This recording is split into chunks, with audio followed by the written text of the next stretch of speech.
Assalamualaikum warahmatullahi wabarakatuh. Perkenalkan, nama saya Mafada Azharo dari Prodi Pendidikan Matematika, Fakultas Keguruan dan Ilmu Pendidikan Universitas Komarudin Gresik. Di sini saya akan mempresentasikan hasil penelitian saya yang berjudul Analisis Penalaran Statistik dalam menyelesaikan soal literasi matematika, Content Uncertainty and Data. Sebelumnya, saya mengucapkan banyak terima kasih kepada Ibu Junaida Wildani, MPD, MED, selaku dosen pembimbing pertama, dan juga Ibu Wilda Mahmuda, MSI, selaku dosen pembimbing kedua. Yang melatar belakangi penelitian saya adalah literasi matematika di Indonesia yang rendah. Literasi matematika adalah salah satu kajian yang dibahas oleh PISA.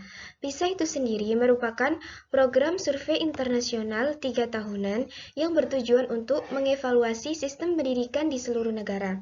Nah, salah satu negara yang berpartisipasi adalah Indonesia. Akan tetapi, berdasarkan hasil studi PISA tahun 2018, Indonesia menduduki peringkat 70 dari 77 negara.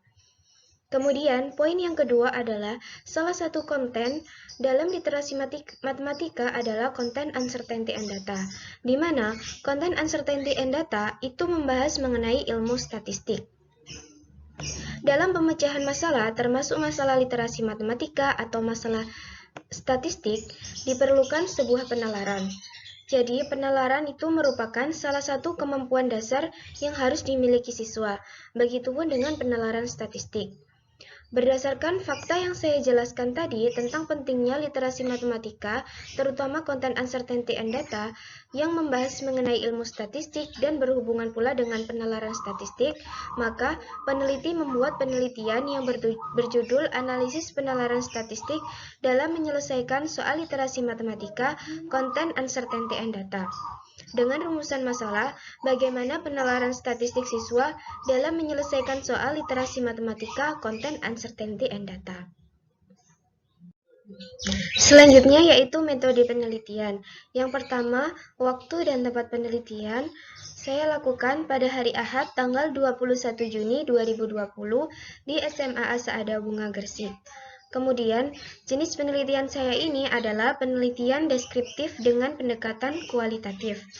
Untuk subjek penelitian adalah siswa kelas 10 IPA 3 SMA Asaada Bunga Gresik pada semester genap tahun ajaran 2019-2020. Selanjutnya yaitu langkah-langkah dalam penelitian. Yang pertama adalah pemberian tes literasi matematika, konten uncertainty and data pada siswa. Kemudian, peneliti memilih subjek dari hasil tes tersebut. Peneliti mengambil 3 subjek. Yang pertama yaitu subjek dengan kategori tinggi, kemudian subjek dengan kategori sedang, dan subjek dengan kategori rendah. Barulah peneliti melakukan wawancara kepada ketiga subjek tersebut.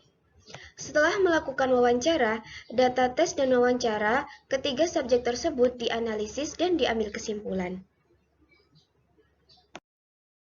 Selanjutnya yaitu hasil penelitian. Yang pertama ada validasi soal, kemudian tes tertulis dan wawancara, analisis tes tertulis dan wawancara, dan kesimpulan.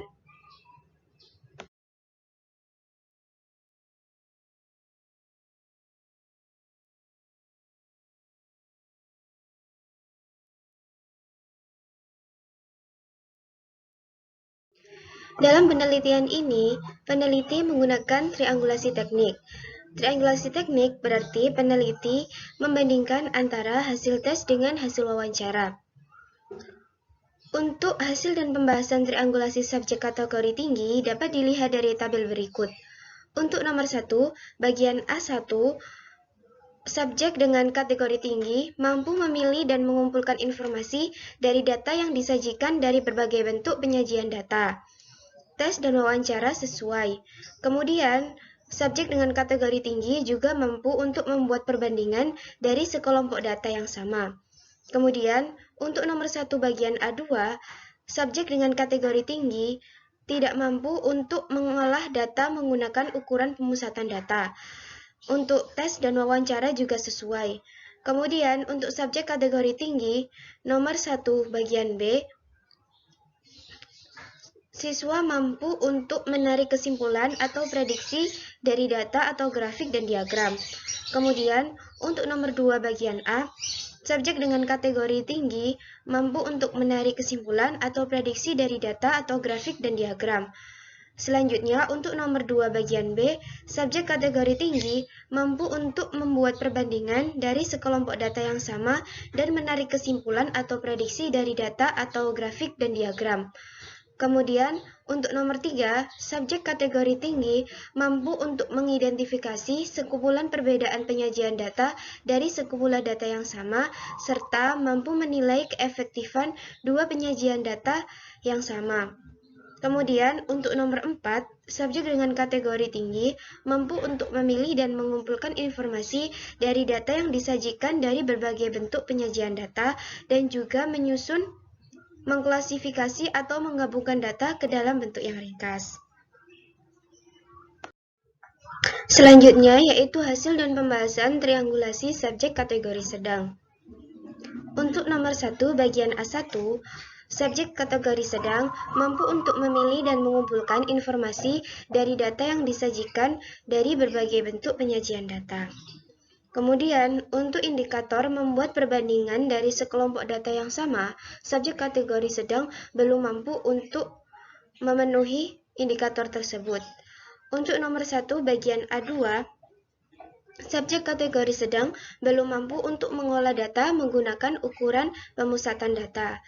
Untuk nomor 1 bagian B, subjek dengan kategori sedang mampu untuk menarik kesimpulan atau prediksi dari data atau grafik dan diagram.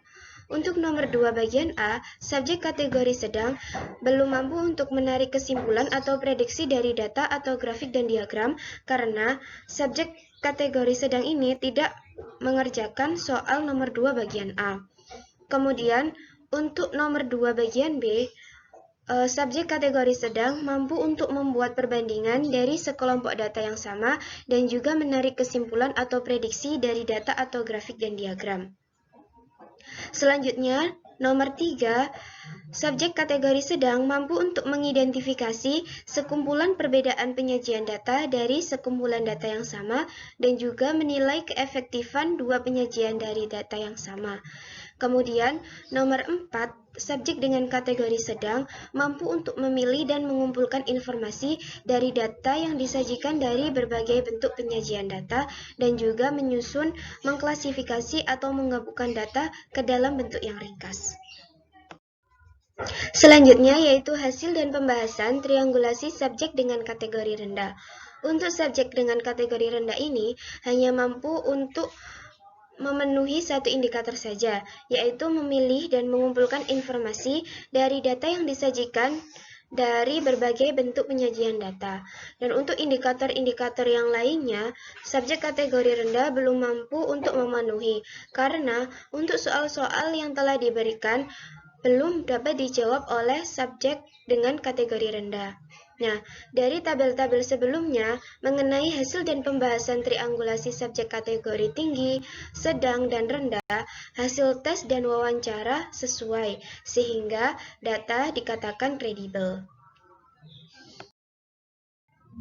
Pada slide sebelumnya telah dijabarkan indikator apa saja yang mampu dicapai oleh ketiga subjek. Pada slide ini, saya akan menjelaskan secara ringkas mengenai penalaran statistik dari ketiga subjek. Yang pertama, dari ketiga subjek, salah dan belum mampu untuk mengerjakan soal nomor 1 bagian A2. Dalam hal ini, ketiga subjek belum mampu untuk memenuhi indikator mengolah data menggunakan ukuran pemusatan data. Ketiga subjek salah dalam menjawab soal karena kurang teliti dalam membaca dan memahami konsep mean atau rata-rata. Yang kedua, yaitu pada soal nomor 3, subjek dengan kategori tinggi dan sedang mampu menjawab benar dan memenuhi indikator yang dimaksud, akan tetapi dengan langkah-langkah yang berbeda. Untuk nomor 3 ini mencakup indikator representing data atau merepresentasikan data ke dalam bentuk diagram batang dan menilai keefektifannya. Untuk subjek dengan kategori tinggi dan sedang, dalam mengerjakan soal nomor 3 sebenarnya dengan alasan yang sama, yaitu karena data pada kolom waktu dekomposisi tidak cocok untuk direpresentasikan ke dalam bentuk diagram batang. Perbedaannya hanya pada langkah-langkah pengerjaan. Menurut peneliti, subjek dengan kategori sedang lebih jeli dalam membaca tabel, sehingga tanpa menyajikan data dalam bentuk diagram batang, sudah bisa menyimpulkan jawaban yang benar. Yang ketiga, untuk siswa dengan kategori rendah, hanya mampu menjawab soal nomor 1 bagian A1 dan A2 saja. Ketika peneliti melakukan wawancara pada subjek dengan kategori rendah, memang subjek tidak mampu untuk menjawab soal-soal berikutnya. Selanjutnya yaitu kesimpulan. Untuk kategori tinggi, dari 7 indikator, pada soal tes literasi matematika, subjek dengan kategori tinggi mampu memenuhi 6 indikator. Kemudian untuk kategori sedang, mampu memenuhi 5 indikator, dan untuk kategori rendah, mampu memenuhi 1 indikator saja. Selanjutnya yaitu saran. Yang pertama, setiap siswa memiliki kemampuan penalaran statistik yang berbeda-beda dalam mengerjakan soal, khususnya soal literasi matematika yang jarang ditemui oleh siswa. Jadi, guru sebaiknya melakukan pendampingan khusus dan memberikan motivasi bagi siswa yang memiliki kategori rendah karena dilihat dari hasil pengerjaan soal masih belum nampak penalaran statistiknya. Dan untuk siswa yang masuk kategori tinggi dan sedang dalam mengerjakan soal literasi matematika, content uncertainty and data sudah hampir memenuhi semua indikator, sehingga guru cukup mengawasi dan memberikan motivasi agar dalam proses dan tujuan pembelajaran tercapai. Kemudian yang kedua adalah peneliti menggunakan 4 konstruk dengan 7 indikator penalaran statistik. Untuk peneliti lain, jika ingin melakukan penelitian yang serupa, hendaknya dapat mengembangkan indikator dalam konstruk penalaran statistik dan lebih memvariasikan soal yang digunakan. Terima kasih kami sampaikan. Cukup sekian yang dapat saya sampaikan. Kurang lebihnya saya mohon maaf. Wassalamualaikum warahmatullahi wabarakatuh.